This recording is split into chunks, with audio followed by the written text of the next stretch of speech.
There's a lot of intuition involved in the business, and my question to you was, it's open to any gentleman, but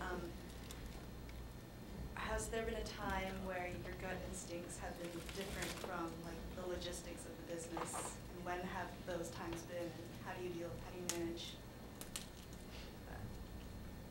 that? I would say yes to that. We promote a lot of jam bands. And the first band we promoted was String Cheese Incident, their album Round the Wheel. And I gotta tell you, at this time, college radio, CMJ, everybody in the music business hated jam bands. And we decided that, well, I decided that we were going to start promoting them and look for jam band specialty shows. And it was totally just a gut feeling. You know, there were a couple of bands, like I was never into some of the bigger jam bands. Then suddenly a couple of bands started coming along that I thought were a little more interesting, like String Cheese Incident, where they're really smart and they were figuring out how to make a studio album as a jam band and the tracks not be 9 minutes long and things like that.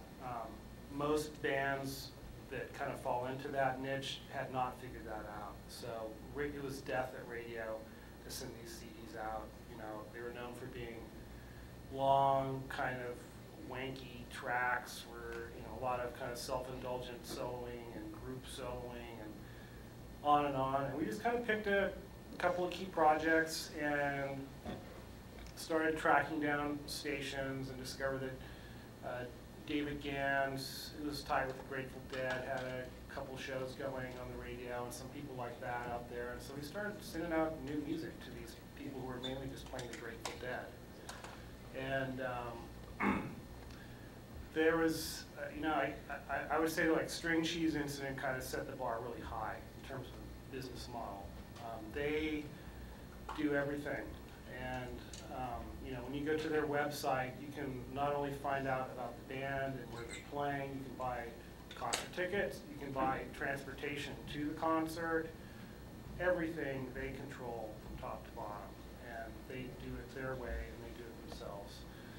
And you know, us bringing them to radio and a couple of other bands that were just like really smart and understood that they needed to change in order to get radio airplay and press made just a huge difference. And it was us. There's nobody else there who even liked these bands or saw anything valuable. And we've just kind of evolved with it. We've stuck with it, and it's just been an awesome thing. And now we're in a situation where, you know, we can take on something like Medeski Martin Wood, and we don't just send it to jazz stations or college stations. We send it to the jam band stations because they've changed a lot too now. And so it's been awesome. You know, now they're playing a lot of jazz. They're even playing country sometimes. You know, so that was just totally throwing caution to the wind and doing something right where, you know, everybody was telling me it was awful music and nobody wanted to play it, and just really kind of growing with it. It was really an awesome experience. I'd say a big part of my company has been built on that, actually.